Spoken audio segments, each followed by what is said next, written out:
Hello APPSC aspirants, welcome to Vishnu IAS Academy. Hope you are all doing well. మీ group 2 preparation అంతా కూడా బాగానే జరుగుతుందని I'm expecting and I expect so with this sending all my warm wishes to you all. Okay, నేను last time promise చేసిన విధంగా group 2 science and technology related concept చిన్నగా బ్రీఫ్గా ఎక్స్ప్లెయిన్ చేసి ఆ తర్వాత ఎంసీక్యూస్ కూడా ప్రొవైడ్ చేస్తానని చెప్పాను కదా. Though it had been delayed further for which I apologize. So ఈ రోజు నుంచి మనం కంటిన్యూస్గా సిరీస్గా దీన్ని సైన్స్ అండ్ టెక్నాలజీని మొత్తం అంతా కూడా నేను చెప్పదలుచుకున్నాను.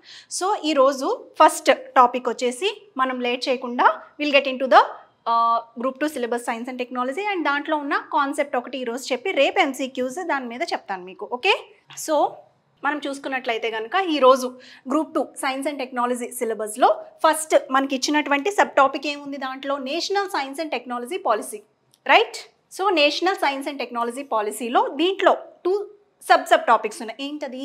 Recent science technology and innovation policy ఒకటి, అలాగే నేషనల్ స్ట్రాటజీస్ అండ్ మిషన్స్. ఈరోజు recent science technology and innovation policy గురించి చిన్నగా బ్రీఫ్గా నేను మీకు ఎక్స్ప్లెయిన్ చేస్తున్నాను. So without wasting much of time let get in to the topic directly. Okay, మనం చూసుకున్నట్లయితే కనుక రీసెంట్గా మనకి national science and technology innovation policy ఎప్పుడు వచ్చిందంటే it had been on 2020.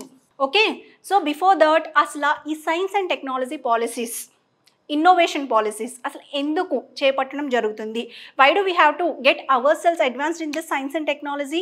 2 main goals ఏంటంటే ఒకటి economic development of our nation ఒకటి, అండ్ అలాగే హ్యూమన్ డెవలప్మెంట్కి కూడా ఈ సైన్స్ అండ్ టెక్నాలజీ చాలా చాలా క్రూషియల్ రోల్ ప్లే చేస్తూ ఉంటుంది. ఎకనామిక్ డెవలప్మెంట్, హ్యూమన్ డెవలప్మెంట్లో మళ్ళీ సోషియో ఎకనామిక్ డెవలప్మెంట్, అలాగే ఇంకా ఈ ఇన్నోవేషన్స్ చేయడం వెనకాల ఉన్నటువంటి మెయిన్ ఏంటి అంటే మన నేషన్ ఏదైతే ఉందో ఇండియా అనేది టాప్ గ్లోబల్ నేషన్స్తో పాటు పోటీ పడి ఫస్ట్ 5 ప్లేసెస్లో ఉండాలనేదే మన నేషన్ యొక్క అంబిషన్ అనమాట, especially in science and technology.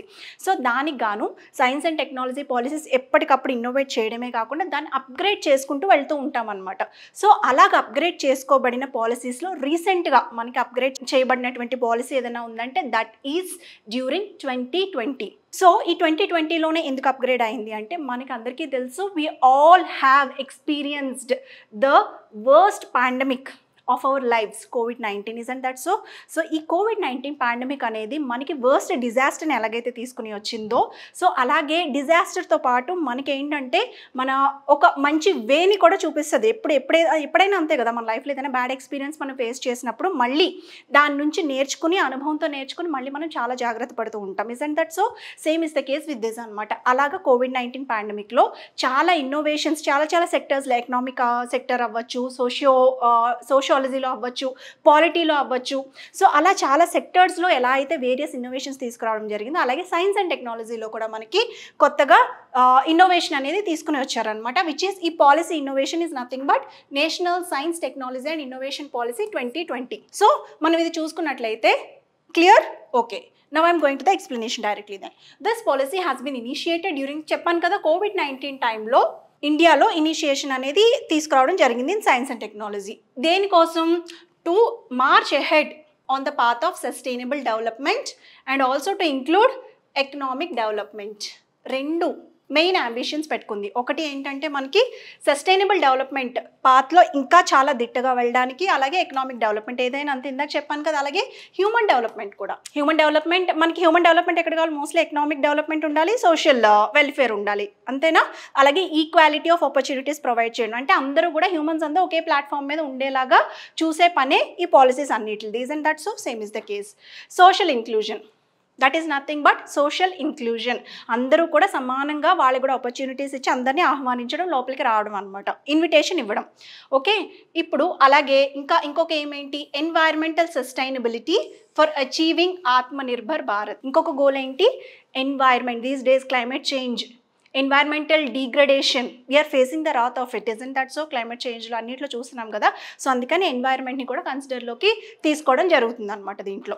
అలాగే దీని ఇంకొక ఏంటంటే it also aims to revisit and reenergize the ways in which research and development in the field of science and technology is carried out. ఈ developments ఒకటే కాకుండా main ఏంటంటే research and development మీద focus అనేది చాలా గట్టిగా ఇవ్వడం జరిగింది అనమాట.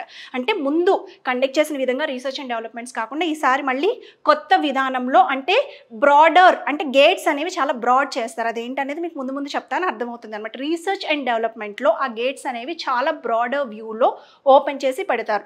నాట్ ఓన్లీ ఫర్ సైంటిస్ట్ ఎక్స్పర్ట్సే కాకుండా general public, students including students, అలాగే రీసెర్చ్ చేసే వాళ్ళు అందరూ కూడా దీంట్లోకి వచ్చేలాగా రీసెర్చ్ అండ్ డెవలప్మెంట్ని దాని యొక్క యాంబిట్ని పెద్దగా చేస్తారనమాట. Okay, and also it is also mainly adapted a crucial section on the provision of inclusivity. చెప్పాను కదా, గేట్స్ ఓపెన్ చేసి ఎక్కువ మందిని ఆహ్వానిస్తున్నామంటే we are including so many people which is nothing but the phenomena is called as inclusivity in the field of science and technology and innovation from the grass root level. చెప్పాను కదా, not only experts నుంచే కాకుండా lower level స్టూడెంట్స్ని సైతం ఆహ్వానించడాన్ని grass root లెవెల్లో encourage చేయడం అని అంటాం మనం. ఓకే, సో అలాంటి వాళ్ళని కూడా ఇన్వైట్ చేయడం జరుగుతుంది. Which is a method to enhance larger socio economic progress and welfare of the whole nation. దీన్ని బట్టి ఏంటంటే ఇప్పుడు ఎక్స్పర్ట్స్ ఒక్కలే కాకుండా సొసైటీ నుంచి కూడా నార్మల్ పబ్లిక్ని కూడా ఆహ్వానించి వాళ్ళ యొక్క ఐడియాస్, రికమెండేషన్స్ కన్సిడర్ చేయడం ద్వారా ఏం జరుగుతుంది, నార్మల్ పీపుల్ జనాంగం కూడా ఏ రకమైనటువంటి ప్రాబ్లమ్స్ ఫేస్ చేస్తున్నారు, వాళ్ళకి ఏ రకమైనటువంటి ఫెసిలిటీస్ కావాలి అని గవర్నమెంట్ కన్సిడర్ చేసి దాన్ని బట్టి కొత్త కొత్త పాలసీస్ని ఇన్నోవేట్ చేసే అవకాశం ఉంటుంది. Which is a very excellent initiative of the government is and that so. Okay, and now మనం చూసుకుంటే కోర్ ప్రిన్సిపల్స్ ఏంటి ఈ నేషనల్ సైన్స్ అండ్ టెక్నాలజీ 2020లో కోర్ ప్రిన్సిపల్స్ ఏంటి? ఫస్ట్ ఆఫ్ ఆల్ డీసెంట్రలైజేషన్ చెప్పుకున్నాం కదా, ఓన్లీ ఈ పైన హయ్యర్ ఎక్స్పర్ట్సే కాకుండా మొత్తం అందరినీ కూడా ఇంక్లూడ్ చేసుకునేలాగా డీసెంట్రలైజ్ అంటే కిందకి, పైనుంచి కిందకి అదే దిగి రావడం అనమాట డీసెంట్రలైజింగ్. అలాగే ఎవిడెన్స్ ఇన్ఫార్మ్డ్, కంపల్సరీ ఏంటంటే ఏదైనా ఇన్ఫర్మేషన్ వాళ్ళకి వెళ్ళిందంటే it should be backed by some evidence. And also bottom up చెప్పుకున్నాం కదా, decentralization and bottom up grass root level నుంచి అందరినీ పార్టిసిపేట్ చేసే ఫెసిలిటీస్ని ప్రొవైడ్ చేయడం. And inclusivity again it also gives the same meaning, అందరినీ కూడా ఇంక్లూడ్ చేసుకుని ఆ డెవలప్మెంటల్ పాలసీలో వాళ్ళకి అందరికీ కూడా ఒక భాగం ఇవ్వడం అనమాట.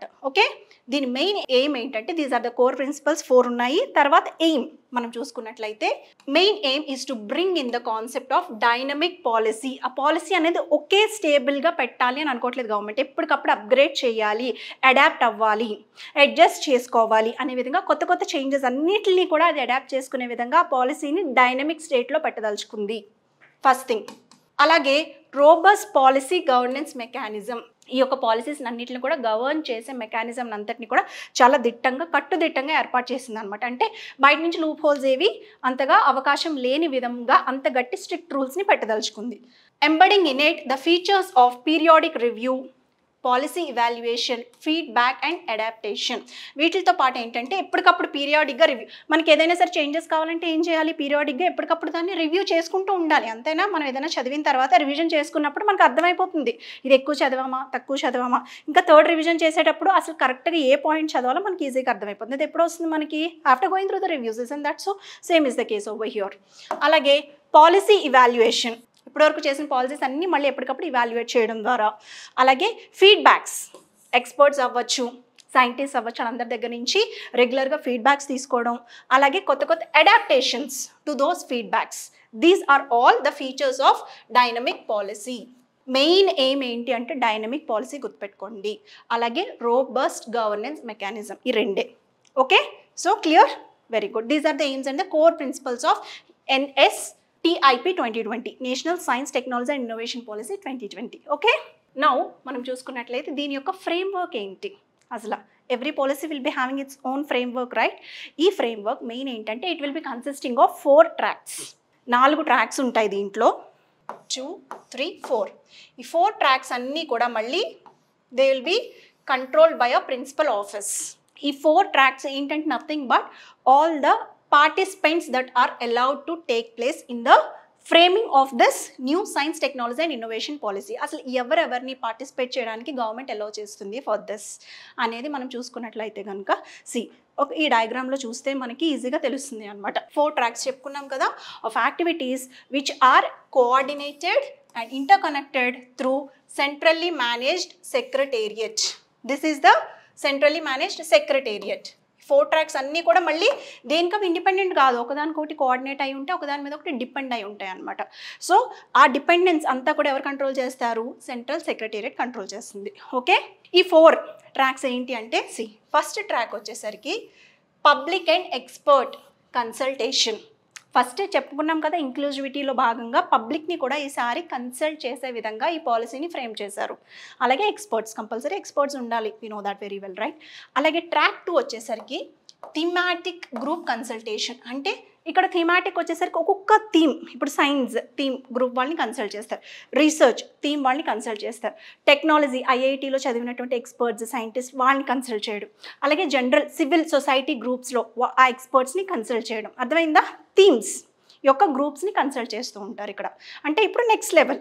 ఓకే, ఇప్పుడు స్టూడెంట్ ఫర్ ఎగ్జాంపుల్ స్కూల్ అని అనుకుందాం, ముందు స్టూడెంట్ లెవెల్ అయిపోతారు, ఇప్పుడు నెక్స్ట్ టీచర్స్ లెవెల్ అని అనుకోండి పోనీ. ఓకే, తర్వాత థర్డ్ ట్రాక్ వచ్చేసరికి ministries and state consultation.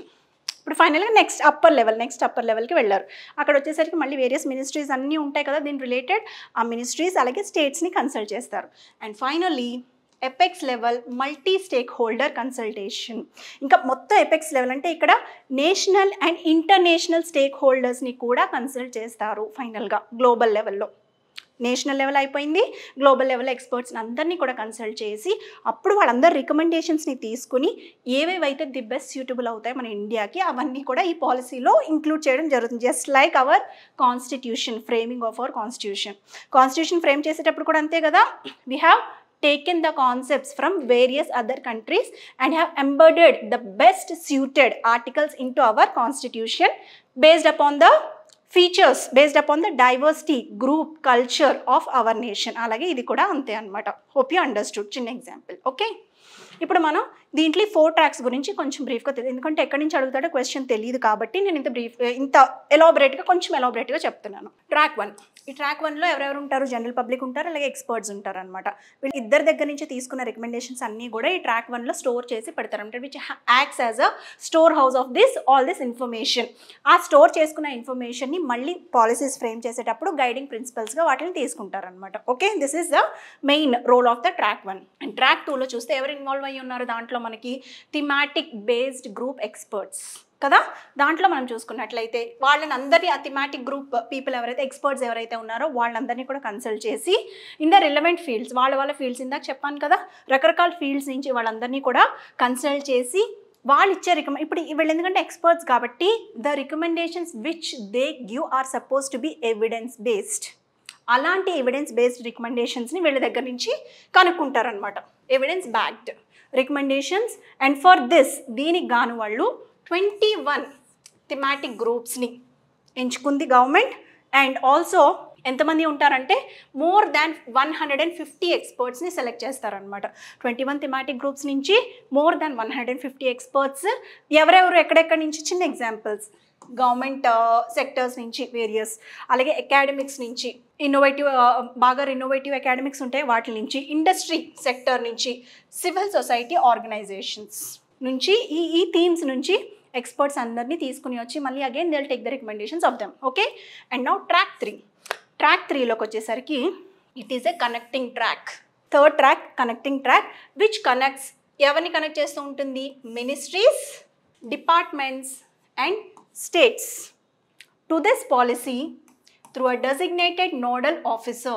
This is meant for extensive intra-state and intra-department or union territory and state consultations, strengthening the regional STI ecosystem. థర్డ్ది it's very very important.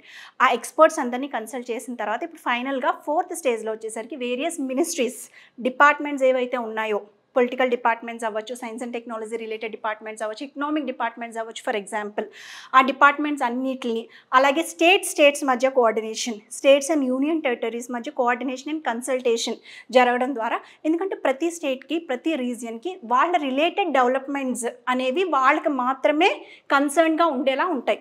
Isn't that so? మనకి అవసరమైన development వేరే స్టేట్కి వేరే రకంగా అవసరం అవుతుంది. So అందుకని చెప్పి ప్రతి స్టేట్కి ఏ డెవలప్మెంట్ అయితే అవసరమో తెలుసుకోవడం కోసం స్టేట్స్ మధ్య కన్సల్టేషన్స్, యూనియన్ టెరిటరీ స్టేట్స్ మధ్య కూడా కన్సల్టేషన్స్, అలాగే మినిస్ట్రీస్ అండ్ డిపార్ట్మెంట్స్ మధ్య కూడా కన్సల్టేషన్స్ అనేవి జరగడానికి స్కోప్ ఉన్న థర్డ్ ట్రాక్ ఇది. Okay, and it will strengthen the regional science technology and innovation ఈకోసిస్టమ్ని ఇది స్ట్రెంథెన్ చేస్తుంది అనమాట. Okay fine. ఇప్పుడు ఇక్కడ మళ్ళీ కన్సల్ట్ చేసిన తర్వాత ఏమవుతుంది, ఇక్కడ ఏం జరుగుతుంది, మినిస్ట్రీస్ ఏం చేస్తాయి అంటే they will take the key policy recommendations and incorporate them to create a broader policy governance. Third స్టేజ్లో ఇంప్లిమెంటేషన్, ఆ రికమెండేషన్స్ చేసినవి తర్వాత ఫైనల్గా స్టేట్స్ అన్నీ కన్సల్ట్ చేసిన తర్వాత ఇంపార్టెంట్ రికమెండేషన్స్ ఈ మినిస్ట్రీస్ ఏవైతే ఉన్నాయో అవన్నీ తీసుకుని they will start framing the policies sections under this policy which will be ready for the implementation. Okay and finally track 4 చెప్పాను కదా, హయ్యర్ లెవెల్ ఎక్స్పర్ట్స్ కన్సల్టేషన్. ఇంకా ఈ పాలసీ అంతా ఫ్రేమ్ చేసిన తర్వాత then they will be consulting the higher level or the apex level experts both nationally and globally also. Okay which is the global levels. వాళ్ళు ఇంకా వచ్చి తర్వాత ఎందుకు ఇక్కడ నుంచి ఎందుకు గ్లోబల్ వాళ్ళు కూడా ఎందుకు కన్సల్ట్ చేయాల్సి వస్తుంది మనం, why do you think so? ఎందుకంటే వాళ్ళ దగ్గర ఉన్న కొత్త కొత్త టెక్నాలజీస్ ఏమైనా ఉంటే again we're suppose to observe them into our own technology. Okay and especially ఈ రీసెంట్ ఎన్ఎస్ఐటి పాలసీ ఏదైతే ఉందో 2020ది, ఇది మెయిన్ ఏంటి అంటే మన ఇండిజీనస్ నాలెడ్జ్ ఏదైతే ఉందో దాన్ని ఇంప్రూవ్ చేయడానికి, అలాగే మన టెక్నాలజీని అంతా మనం ఇండిజినైజ్ చేసుకోవడం, మన own technology own knowledge apply చేసి మ్యాక్సిమం వీలైనంత ఎక్కువగా మన టెక్నాలజీని అప్లై చేసి కొత్త కొత్త డిస్కవరీస్ చేయడానికి ఎక్కువ ఇంపార్టెన్స్ ఇవ్వడం జరుగుతుంది ఈ పాలసీలో. ఓకే అలాగే రీసెర్చ్ అండ్ డెవలప్మెంట్కి చాలా చాలా ఎక్కువ స్కోప్, వైడర్ గేట్స్ చెప్పాను కదా. స్టూడెంట్స్ దగ్గర నుంచి ఇంకా అవసరమైతే కనుక సైన్స్ ఫేజ్ పెట్టే స్టూడెంట్స్ దగ్గర నుంచి కూడా వాళ్ళు ఏదైనా రికమెండేషన్స్ ఉంటే వాళ్ళు చేసినటువంటి డిస్కవరీస్లో వీళ్ళకి అనుసంధానంగా వీళ్ళకి ఇంపార్టెంట్గా ఏదైనా ఉంటే కనుక అది కూడా తీసుకునే అంత గ్రాస్ రూట్ లెవెల్ వరకు కూడా ఈ పాలసీ గేట్స్ అనేవి ఓపెన్ చేయడం జరిగింది. Hope you understood. These are the 4 tracks. మనం ఏమేమి చూసాము, recent national science technology and innovation policy ఎప్పుడు మొదలైందో చూసాము, తర్వాత దాని యొక్క కోర్ ప్రిన్సిపల్స్ ఏంటి, ఎయిమ్స్ ఏంటి, దాని యొక్క ఫ్రేమ్వర్క్ ఏంటి అనేది చూసాం.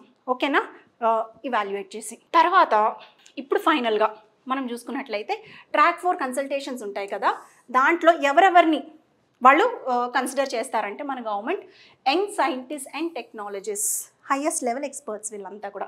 తర్వాత civil society organisations with special focus on farmers and traditional businesses. చూసారా అందరినీ అంటే ఫార్మర్స్ని including farmers also. And also scientific ministries and departments and agencies, దాని నుంచి కూడా ఎక్స్పర్ట్స్ అందరినీ కూడా వాళ్ళు తీసుకుంటారు. అలాగే socio economic ministries and department నుంచి దాంట్లో ఉన్న ఎక్స్పర్ట్స్ అందరినీ కూడా తీసుకుంటారనమాట. ఐఏఎస్ ఆఫ్ బ్యూరోక్రాట్స్ అవ్వచ్చు, ఎవరైనా అవ్వచ్చు, beat for that matter. And state governments and finally global partners 6. Okay TK. And now వీళ్ళంతా ఏం చేస్తారు, they will be providing a comprehensive list of science and technology innovation are industrial based policy initiatives of the state. వాళ్ళ recommendations అన్నీ కూడా ఏ recommendations అవి మళ్ళీ దేని related, science and technology, innovation, industrial based policy initiatives, ఇవన్నీ కూడా వీళ్ళు recommend చేస్తారనమాట for the state, for the welfare of the state as well as the people. And also they will be providing the general data. ఇంకొకటి important, ఇన్ఫర్మేషనే కాకుండా data also, data concerning the programmes and schemes of the state. And also give suggestions, inputs and recommendations for STIP 2020. వాళ్ళ inputs recommendations ఎప్పుడు ఎస్టీఐపికి కొత్తవి ఇస్తారనమాట. అలాగే organise intra state consultations అంటే state మధ్య, ముందు చెప్పాను కదా 3rd ట్రాక్లో మనం చూసుకున్నాం, స్టేట్ మధ్య కన్సల్టేషన్స్ జరిగేలా చూస్తారు. And also organisations within the స్టేట్లో ఉండే ఆర్గనైజేషన్స్ మధ్య కూడా ఇంటరాక్షన్స్ జరుగుతాయి. ఎందుకు, అసలు ఏంటి అవసరతలు ఏంటో తెలుసుకోవడానికి, దాన్ని బట్టి కొత్త పాలసీస్ అన్నింటినీ కూడా ఫ్రేమ్ చేయడానికి ఇదంతా కూడా జరుగుతుంది అనమాట. And also they will be setting up and science advice mechanism. మనకి ప్రతి చోట కూడా అడ్వైజరీ బాడీ, అడ్వైజరీ కౌన్సిల్ ఉంటుంది కదా, విచ్ కన్సిస్ట్ ఆఫ్ ఎక్స్పర్ట్స్. అలాంటి ఎక్స్పర్ట్స్తో నిండినటువంటి అడ్వైజరీ మెకానిజం అంతా కూడా సెటప్ చేసుకుంటారు ఏ state throughout the India. ప్రతి స్టేట్ నుంచి సెటప్ చేసుకుని వాళ్ళు ఇచ్చే రికమెండేషన్స్తో, వాళ్ళు ఇచ్చే ఇన్ఫర్మేషన్తో డెసిషన్స్, పాలసీస్ ఫ్రేమ్ చేయడం జరుగుతుంది అనమాట. ఇవన్నీ ఏంటంటే these are the expectations from various states which this policy is expecting from. ఫైనల్గా ఎక్స్పెక్టేషన్స్ స్టేట్స్ నుంచి కూడా రికమెండేషన్స్ అడుగుతుంది కదా గవర్నమెంట్, సెంట్రల్ గవర్నమెంట్, దాన్ని బట్టి ఫ్రేమ్ చేస్తుంది అనమాట. Okay, so this is the elaborate information about the recent national science, technology and innovation policy. Clear? ఇప్పుడు మనం చూసుకున్నట్లయితే రీసెంట్ 2020 చూసాం. ఇదేనా ఇంకా దీనికంటే ముందు ఏమీ లేవా సైన్స్ అండ్ టెక్నాలజీ పాలసీస్? ఉన్నాయి. Will be seeing that also. ఏమో who knows, I don't want to leave the scope of this also unleft in the question paper అనమాట. So that is why I'm giving just a very brief idea about this. దీంట్లో మనం చూస్తే మనకి first science and technology policy ఎప్పుడు form అయిందంటే 1958లో form అవుతుంది. ఈ 1958లో వచ్చినటువంటి పాలసీ పేరు సైంటిఫిక్ పాలసీ రిజల్యూషన్. మెయిన్ ఆ టైంలో ఏంటంటే సైంటిఫిక్ టెంపర్మెంట్ క్రియేట్ చేసే విధమైనటువంటి పాలసీ క్రియేట్ చేస్తుంది అనమాట government during the rain of our PM late Pandit Jawaharlal Nehru. ఆ టైంలో ఆయన సైంటిఫిక్ టెంపర్మెంట్ని ఇండియాలో ఉండే ప్రతి ప్రజలకి కూడా చూపించాలి. He wanted the Indian people to taste the scientific temperament. కాబట్టి ఆ టైంలో మెయిన్ ఈ సైంటిఫిక్ పాలసీ రిజల్యూషన్ తీసుకురావడం జరిగింది. దీని మెయిన్ చెప్పాను కదా, scientific temper and capacity building. Scientific టెంపర్ని సైంటిస్ట్కి క్రియేట్ చేయాలి, అలాగే కెపాసిటీని ఎన్హాన్స్ చేయడం అనమాట in the field of science. Okay, and now coming to second policy which has been framed in 1983. దీని పేరు technology policy statement. First science అయిపోయింది అక్కడ, తర్వాత టెక్నాలజీ పాలసీ స్టేట్మెంట్ గుర్తుపెట్టుకోండి. అలాగా దీని యొక్క మెయిన్ థీమ్ అంటే technological competence and self Reliance. ఇంకా మనం సైన్స్లో ఒక అడుగు ముందుకు వేసిన తర్వాత, వేయాల్సినంత అడుగు స్టెప్ వేసిన తర్వాత నెక్స్ట్ టెక్నాలజీలో సెల్ఫ్ రిలయంట్ అయ్యేలాగా ఒక ఎయిమ్ పెట్టుకున్నాం మనం. కాంపిటెన్స్ అండ్ సెల్ఫ్ రిలయన్స్ అంటే మిగిలిన దేశాలతో కూడా పోటీ పడి టెక్నాలజీలో మనం కూడా మన హవాని చాటుకునే విధంగా ఈ పాలసీ అనేది రూపుదిద్దుకోవడం జరిగింది 1983. Okay, this is the second. ఇప్పుడు థర్డ్ పాలసీ వచ్చేసరికి 2003లో వస్తుంది. ఇక్కడ సైన్స్ అండ్ టెక్నాలజీ కంబైన్. ఫస్ట్ది వచ్చేసరికి ఓన్లీ సైన్స్, ఇక్కడ టెక్నాలజీ, ఇక్కడ వచ్చేసరికి మళ్ళీ సైన్స్ అండ్ టెక్నాలజీ 2003లో వస్తుంది అనమాట. దీంట్లో ఏంటంటే మెయిన్ ఇక్కడ రీసెర్చ్ అండ్ డెవలప్మెంట్ యొక్క ప్రాముఖ్యతను గుర్తించి ఆ రీసెర్చ్ అండ్ డెవలప్మెంట్ రిలేటెడ్ దాని మీద ఇన్వెస్ట్మెంట్ అనేది చాలా ఎక్కువగా పెట్టడం జరుగుతుంది గవర్నమెంట్ ఇన్ 2003. సైంటిఫిక్ ఫీల్డ్లో, సైన్స్ అండ్ టెక్నాలజీ ఫీల్డ్లో రీసెర్చ్ అండ్ డెవలప్మెంట్కి చాలా ప్రాముఖ్యత వహించే విధంగా దానికి ఎక్కువగా బడ్జెట్ ఎలొకేషన్ అనేది చేయడం జరుగుతుంది అనమాట ఇక్కడ science and research and development. ఇప్పుడు ఫైనల్గా నెక్స్ట్ 2013లో ఇంకో పాలసీ తీసుకొస్తారు. ఇక్కడ వచ్చేసరికి అగైన్ సైన్స్ టెక్నాలజీ అయిపోయింది అక్కడ రెండు, అండ్ ఇక్కడ ఇన్నోవేషన్ని కూడా కొత్తగా యాడ్ అవుతుంది. ఓకే, టోటల్గా STI, ఫస్ట్ S ఒకటే ఉంటుంది, తర్వాత టైంలో T యాడ్ అవుతుంది, ఫైనల్గా ఇన్నోవేషన్. ఓకే, ఈ ఇన్నోవేషన్ పాలసీలో మనకి 2013లో వస్తుంది. దానికి మెయిన్ ఏంటి అంటే ఏమి అంటే సోషియో ఎకనామిక్ డెవలప్మెంట్. ఫస్ట్ ఏం చేస్తామండి, మనం ఏదైనా సరే రీసెర్చ్ చేసేటప్పుడు ఎక్స్పెరిమెంటల్ స్టేజ్ ఒకటి ఉంటుంది, అప్లికేషన్ స్టేజ్ ఒకటి ఉంటుంది. అప్లికేషన్ స్టేజ్ ఎందుకు ఉంటుంది? ఫైనల్గా ఏదైనా సరే నేషన్ డెవలప్ అవ్వాలి, నేషన్లో ఉండే పీపుల్ కూడా దాని యొక్క ఫ్రూట్స్ని అనుభవించే విధంగా ఏ పాలసీ అయినా సరే, ఏ రీసెర్చ్ ఆర్ డెవలప్మెంట్ అయినా సరే మెయిన్ గోల్ అండ్ ఎయిమ్ అదొక్కటే, ultimate goal, it's not even main. Okay, అలాగే దీంట్లో కూడా అల్టిమేట్ గోల్ ఏంటి అంటే సోషియో ఎకనామిక్ డెవలప్మెంట్కి ఇన్నోవేషన్స్ని తీసుకుని రావడం. మనకి అంటే కూర్చునే మన లైఫ్ అనేది కంఫర్టబుల్ స్టేజ్లో అందరూ ఈక్వల్గా ఉండే విధంగా, అందరూ కూడా ఈ వెల్ఫేర్ అనే ఒక ప్రాస్పరిటీ గేట్లోకి ఎంటర్ అయ్యే విధంగా సైన్స్ అండ్ టెక్నాలజీ ప్రతి మనిషికి ఉపయోగపడే విధంగా మనకి ఇన్నోవేషన్స్ చేపట్టే విధంగా ఇన్నోవేషన్స్, అందుకనే ఇక్కడ ఇన్నోవేషన్ కొత్తగా యాడ్ అయింది అనమాట. ఇన్నోవేషన్స్ మీద ఇక్కడ ఎక్కువ స్ట్రెస్ చేసాం మనం. ఓకే, రీసెర్చ్ అండ్ డెవలప్మెంట్ ముందుది, ఇన్నోవేషన్ ఇక్కడ. This is the brief history of previous science and technology policies of India. ఇది యాక్చువల్లీ సిలబస్లో ఉన్నా లేకపోయినా I just wanted to give you information over this so that ఏదైనా క్వశ్చన్ అడిగితే కనుక you people should be in a position to answer it. Okay, so this is the brief explanation of everything. National Science Technology and Innovation Policy 2020 అలాగే మనం history previous science and technology policies ఏమున్నాయో బ్రీఫ్గా చూసాం. కాబట్టి tomorrow I'll be coming up with multiple choice questions on this topic. And also తర్వాత national machines మీద కూడా I will be giving a brief introduction about national machines గురించి రేపు మనం మాట్లాడుకుందాం. Hope you will get benefited out of this. And with this I'm signing off. And please do subscribe for Vishnu IAS Academy for this kind of videos. Thank you. Bye.